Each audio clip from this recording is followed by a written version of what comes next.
I don't sleep much anymore. Retirement is supposed to bring peace, but for me, it's brought nothing but silence. And I've learned silence is the heaviest weight to carry.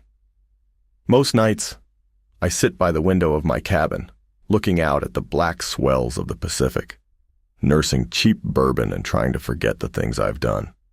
That's when the knock came. It wasn't loud, but it was deliberate.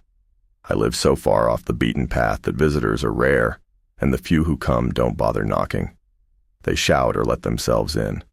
But this knock was different, sharp, precise, and oddly familiar. I opened the door to find a man in a crisp black coat, the kind of government-issue outerwear I thought I'd left behind when I left the teams. He was tall and thin, with a face that looked carved from granite.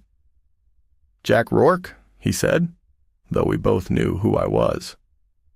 "Who's asking?" I replied, my hand instinctively brushing the back of my waistband where I kept the Glock.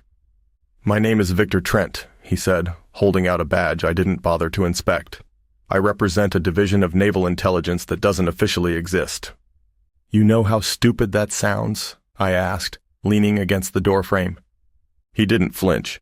"I have a job for you, something only someone with your unique skill set can handle." "Not interested," I said, starting to close the door. He stopped it with one gloved hand. "You haven't heard what it is yet." I should have slammed the door in his face. I should have told him to get lost and stayed in the safety of my cabin. But something in his eyes froze me in place, a mix of desperation and fear. And I've always been bad at ignoring fear. "5 minutes," I said, stepping aside. We sat at my scarred wooden table. Trent didn't touch the coffee I offered. He pulled a thin file folder from his briefcase and slid it across to me. I didn't open it right away. I wanted to hear him say it. "There's been a series of incidents," he began, choosing his words carefully. "At Naval Magazine, Indian Island." "Incidents?" I echoed. "Try again, Trent. You don't send black suits to knock on doors over incidents." He shifted uncomfortably, his jaw tightening. "We've lost 3 people in the last 2 weeks." "Lost? As in they're gone," he said, his voice dropping. 2 civilians and 1 Marine. No bodies, no evidence, just gone. I leaned back in my chair, studying him. "You're holding something back." Trent's eyes flicked to the window as if he expected someone, or something, to be watching us. "There are rumors," he said, "superstitions among the base personnel. They've been saying there's something unnatural out there." I snorted. "And you want me to go out and play ghost hunter?" "No," he said quickly. "I want you to kill whatever's out there." That shut me up. For a long moment, neither of us spoke. Then I reached for the folder and flipped it open. The first photo stopped me cold. It showed the munitions depot, a massive warehouse surrounded by dense forest. But it wasn't the building that caught my attention. It was the gash in the earth beside it, a jagged black scar that looked like something had burst out of the ground. The edges were scorched, and the surrounding trees were bent outward, as if they'd been blasted by an explosion. "What caused this?" I asked, my voice quieter than I intended. "That's what we're hoping you'll figure out," Trent said, "before it kills anyone else."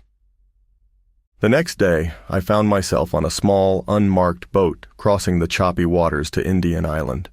The island was smaller than I expected, but it had an oppressive feel to it. Thick, unbroken forest stretching in every direction, and a cold mist that clung to everything like a second skin. I met the base commander, a no-nonsense woman named Colonel Avery, who wasted no time on pleasantries. "You're Rourke?"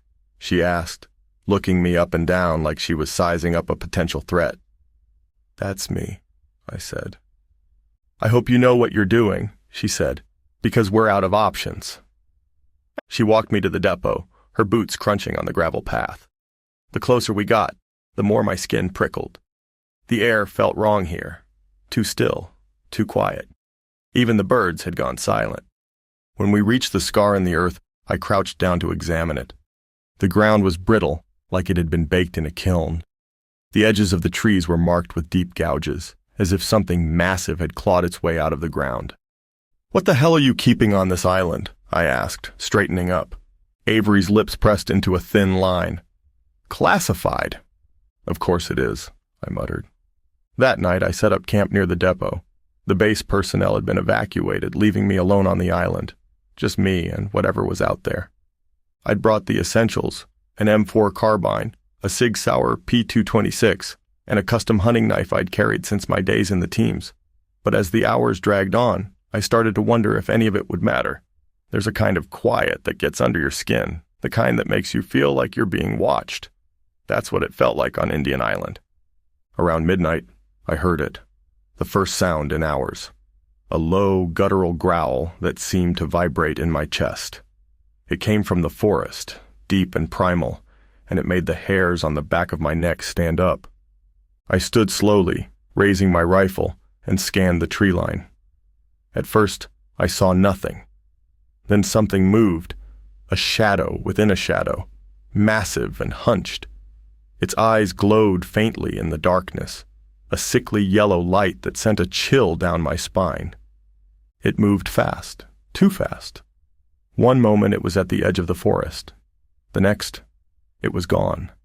But it had left something behind, a set of deep claw marks gouged into the ground, leading straight toward the depot. I followed the tracks, my heart pounding.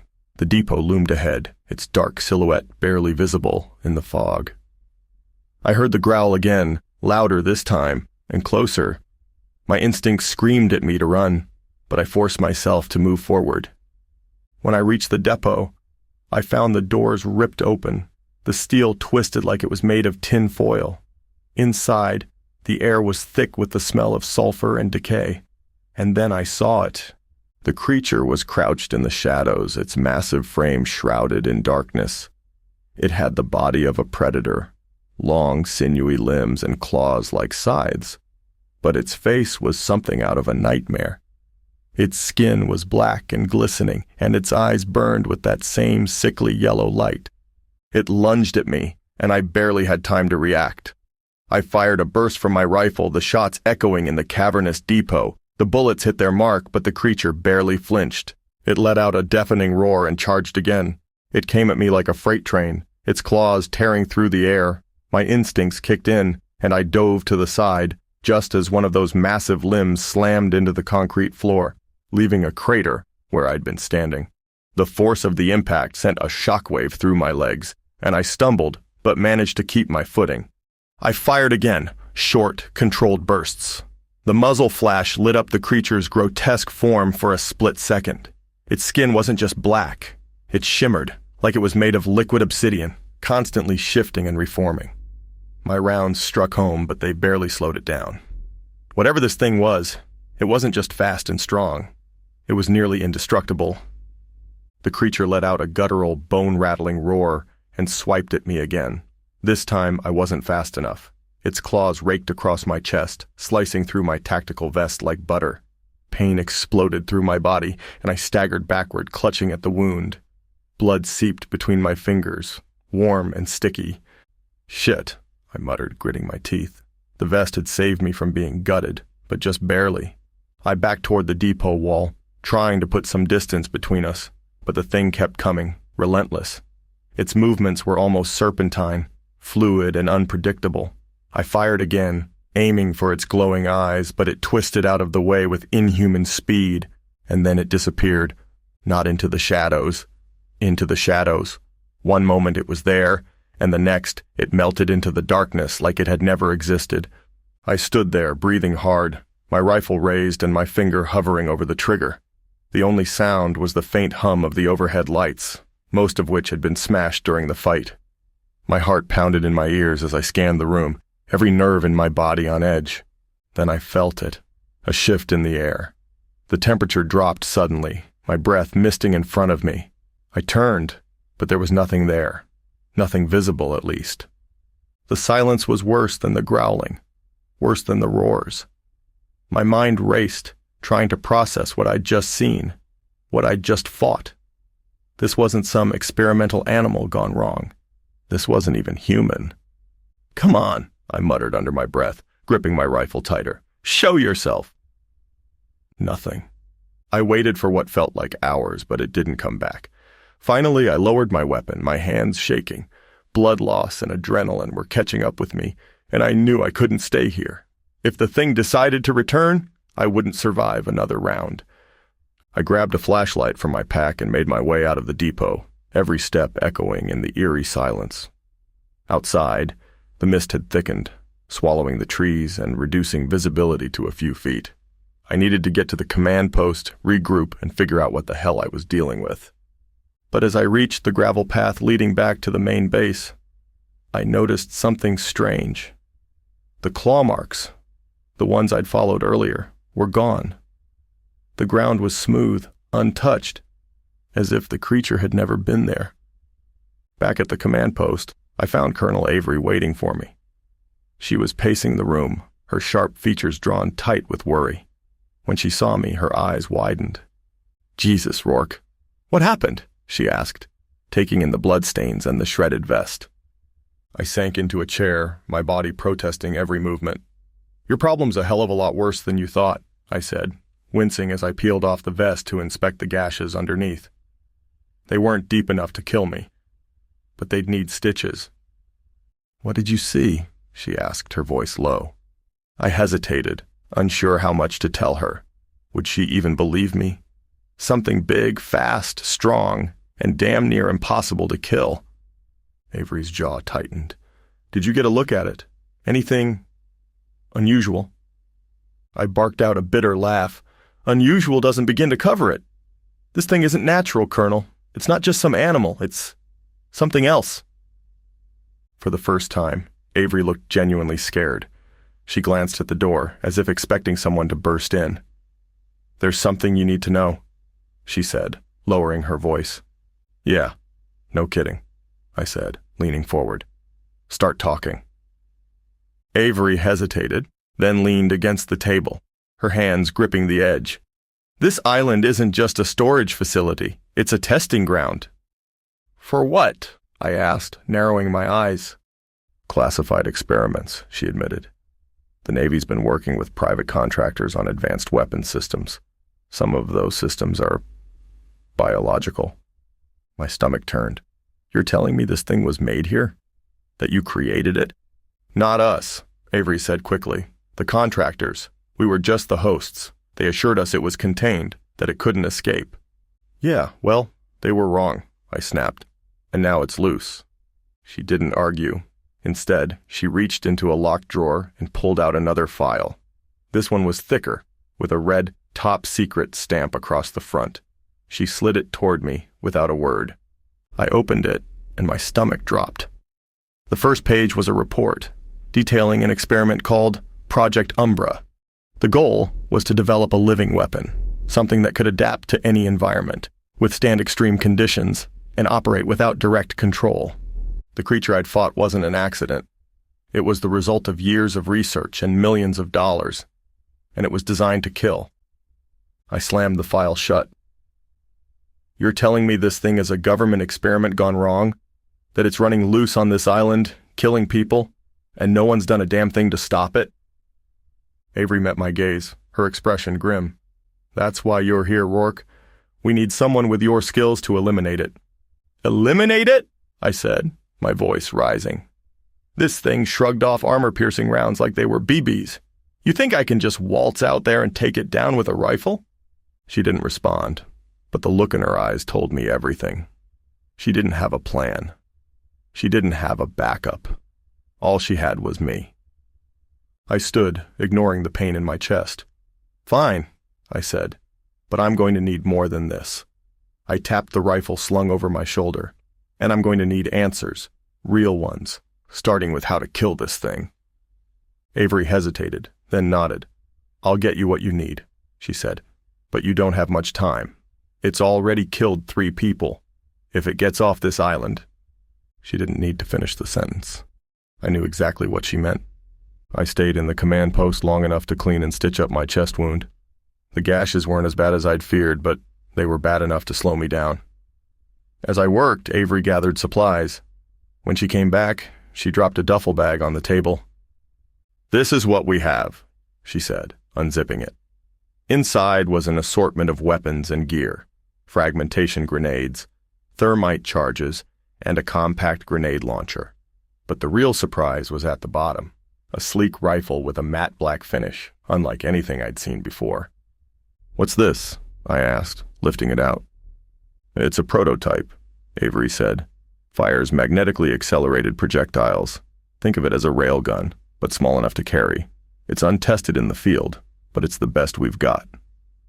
I examined the weapon, its weight unfamiliar but comforting. "And this will kill it?" Avery hesitated. "It should.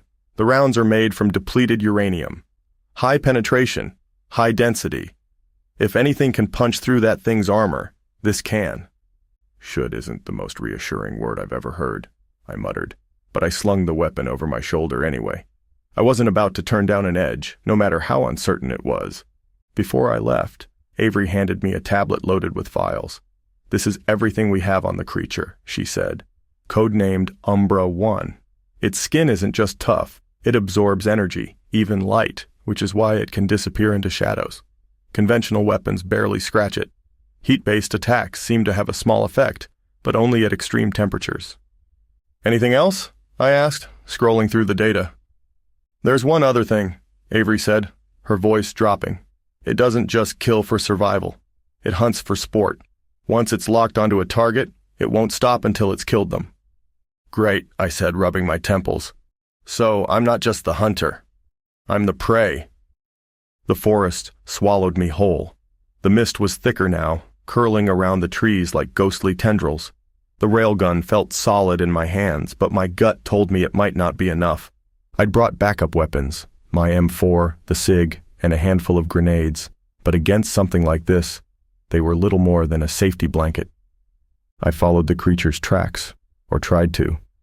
The ground was soft in places, but its weight barely left an imprint. It moved with a predatory grace, as if it floated just above the earth. The claw marks on the trees were my only guide, leading deeper into the heart of the island. The silence was suffocating. Even the wind seemed to hold its breath.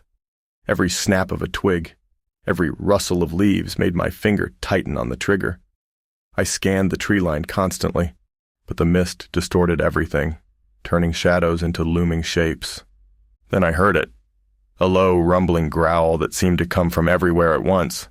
I froze, my heart hammering in my chest. Slowly, I turned, sweeping the railgun across the forest. The growl came again, louder this time, closer. "Come on, you son of a bitch," I muttered under my breath. "Let's see what you've got." The attack came without warning. One moment, I was staring into the mist. The next, the creature was on me, a blur of black and glowing eyes. I fired the railgun instinctively, the recoil slamming into my shoulder. The shot hit the creature dead center, and for the first time it screamed, a high-pitched, otherworldly sound that rattled my teeth. The creature staggered, its shimmering skin smoking where the round had struck, but it recovered quickly, faster than I expected. It lunged at me, its claws slicing through the air.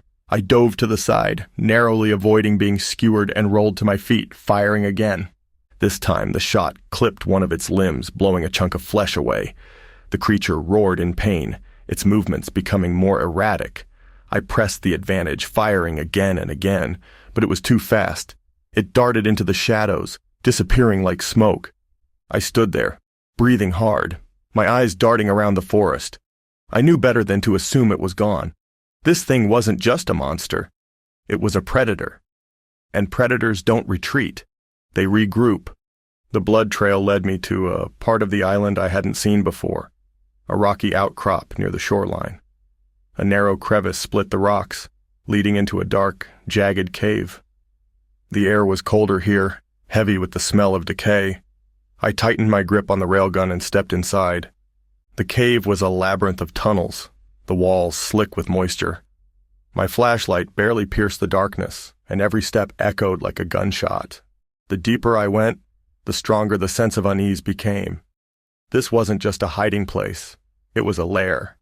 The walls were marked with deep gouges, the same claw marks I'd seen outside. Bones littered the floor, deer, raccoons, and other animals picked clean. But mixed in with them were something worse. Fragments of fabric, a torn boot, the shattered remains of a helmet. The thing had been feeding here, and it wasn't just animals. I swallowed hard, forcing myself to move forward. The tunnel opened into a wide chamber, and there, at the center, was the creature. It was hunched over, its body heaving with labored breaths. The wounds I'd inflicted still smoked, but they were already starting to heal. This was it, my last chance to end this. I raised the railgun and fired, the shot slamming into the creature's side. It howled, spinning toward me with a fury that made my blood run cold. I fired again, but it was already moving, too fast to track. It hit me like a freight train, knocking the railgun from my hands and sending me sprawling. I scrambled for my knife as it loomed over me, its claws raised for the kill. At the last second, I drove the blade into its chest, aiming for what I hoped was its heart. The creature screamed, thrashing wildly, but I held on, twisting the knife deeper.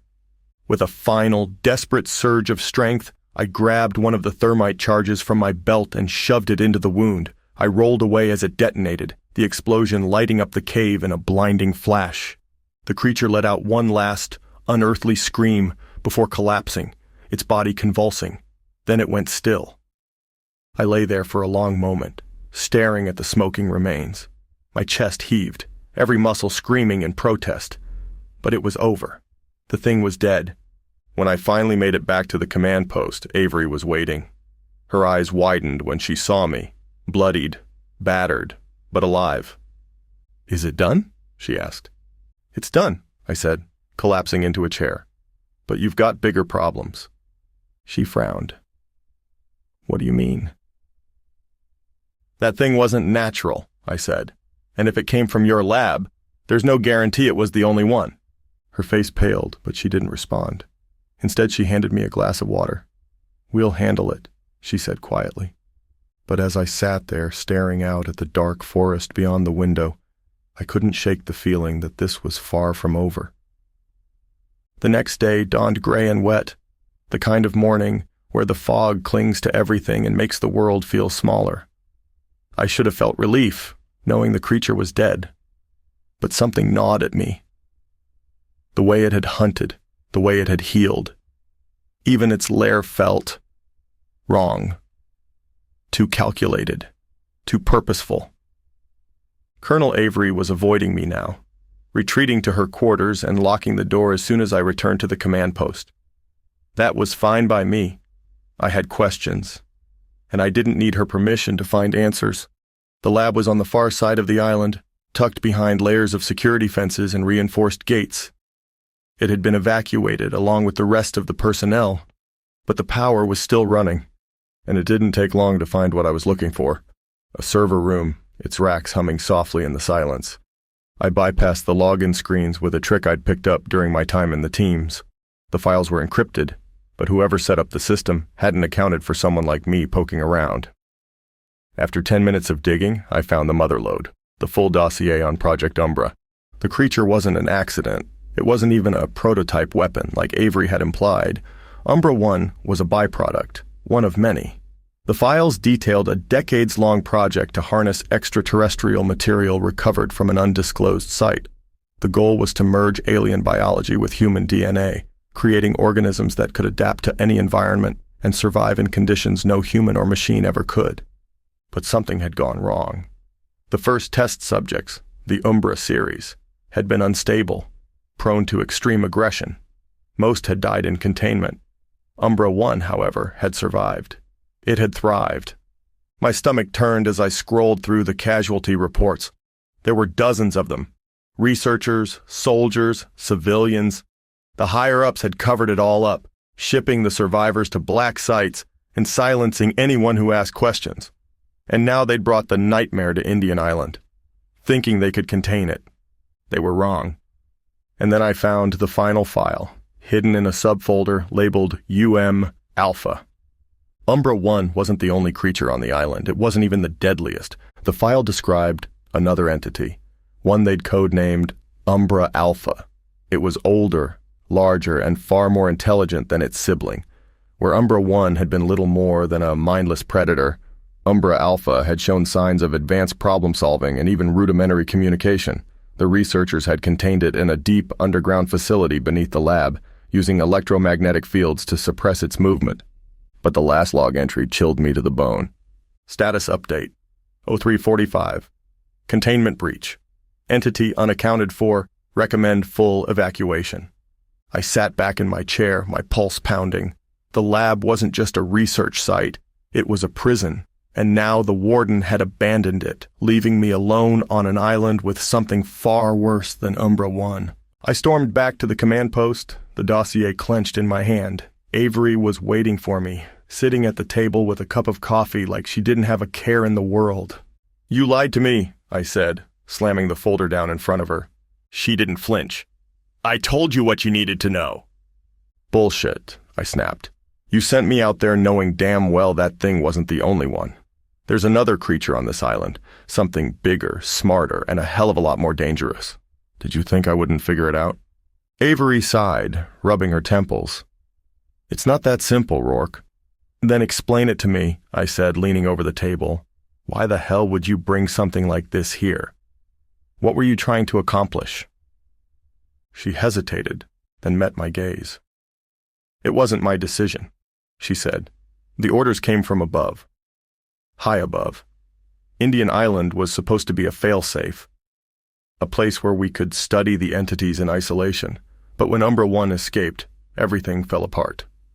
Umbra Alpha's containment system is still online. As far as we know, it's still underground." "As far as you know?" I said, my voice rising. "You're betting lives on 'em, maybe?"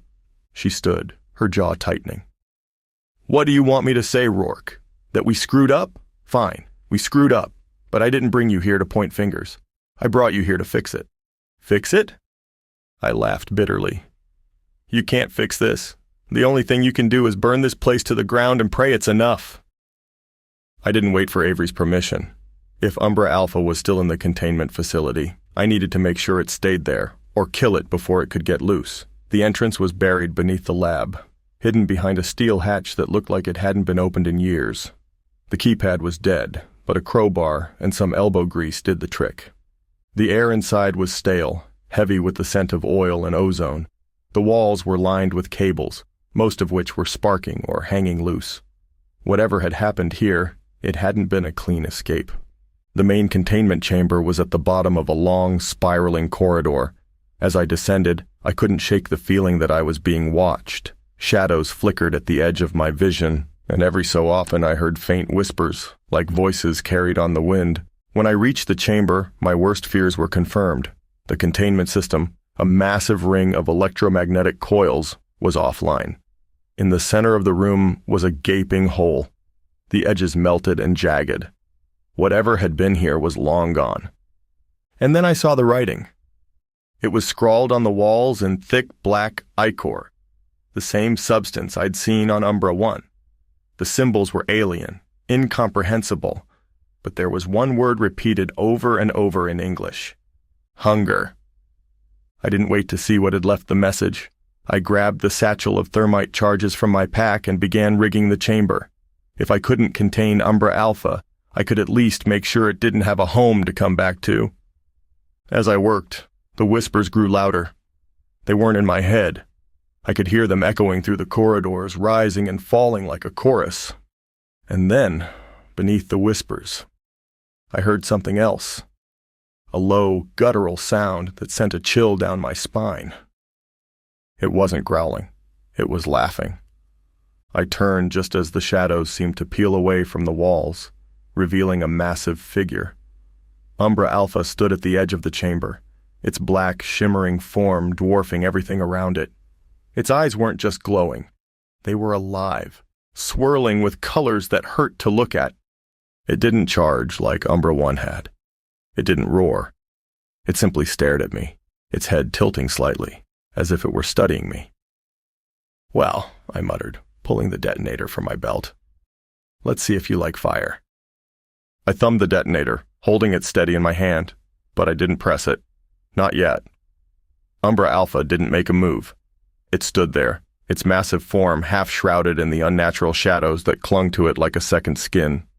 Its glowing eyes locked onto mine, and I swear I felt it studying me, measuring me, mocking me.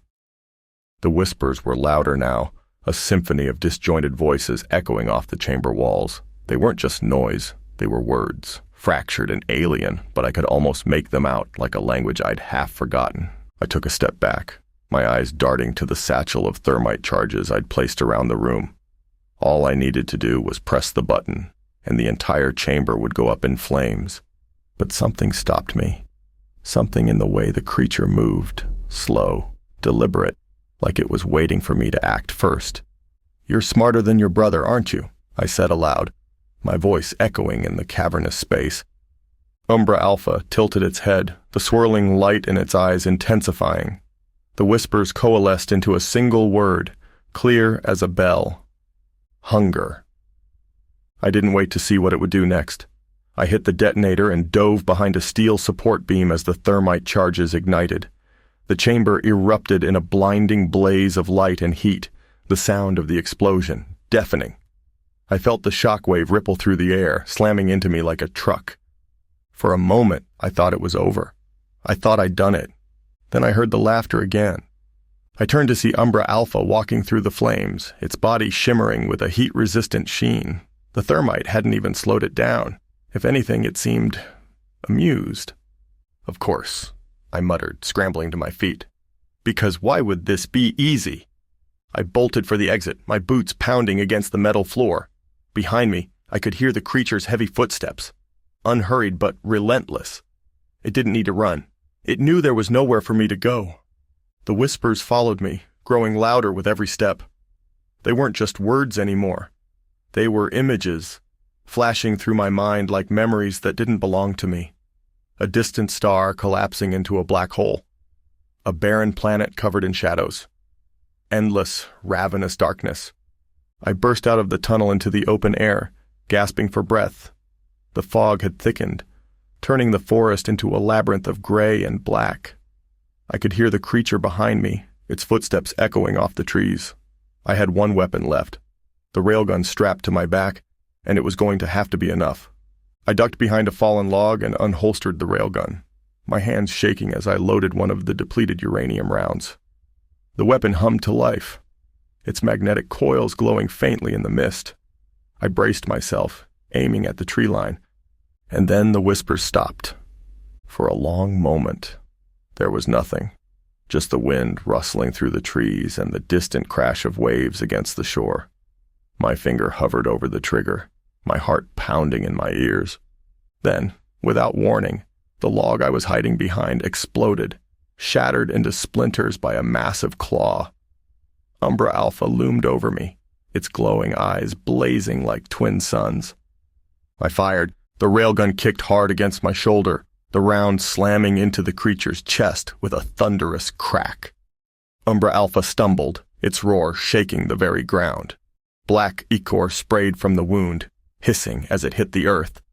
But it didn't fall. I fired again and again, each shot carving chunks out of its shimmering form. The creature screamed, its body writhing as it struggled to stay upright. For a moment, I thought I might actually win. Then it charged. I barely had time to dive out of the way before Umbra Alpha's claws slashed through the space where I'd been. I hit the ground hard, my head spinning. The railgun was knocked from my hands, sliding across the forest floor. The creature was on me in an instant, pinning me to the ground with one massive claw. Its face loomed inches from mine, its glowing eyes burning into my soul. The whispers returned, deafening now, a chorus of voices screaming in unison. And then I heard it, my own voice, speaking words I didn't understand. "You cannot kill what is eternal." The creature tilted its head, almost as if it recognized the phrase. Its claws tightened around me, and I felt the air being forced from my lungs. I was going to die here, crushed under this thing's weight. But then I remembered the grenade. My hand found the last frag grenade on my belt. I pulled the pin with my teeth and shoved it into the gaping wound I'd made in its chest. "Here's some eternity for you," I rasped. I kicked free just as the grenade detonated, the explosion tearing through the creature's body. The force sent me sprawling, and I hit the ground hard, my ears ringing. When the dust cleared, I saw what was left of Umbra Alpha, a shattered, smoking husk, its glowing eyes dimmed. Black ichor pooled around it, steaming in the cold air. It was dead. For real, this time. I limped back to the command post at dawn, covered in blood and ash. Colonel Avery was waiting for me, her face pale. "It's done," I said, collapsing into a chair. "Both of them. Umbra 1 and Umbra Alpha." She didn't respond. Instead, she handed me a manila envelope. "You should see this," she said quietly. Inside were satellite photos. They showed Indian Island. But there was something else, something massive moving beneath the surface. A third creature even larger than Umbra Alpha, its shape barely visible through the layers of rock and soil. "They lied to us," Avery said, her voice trembling. "Umbra Alpha wasn't the biggest. It wasn't even close." I stared at the photos, my blood running cold. This wasn't over, not by a long shot. I left Indian Island that day, but the whispers never left me. They're with me even now, in the quiet moments, reminding me of what's still out there. Because Umbra 1 and Umbra Alpha were just the beginning, and whatever's coming next, I'm not sure we can stop it.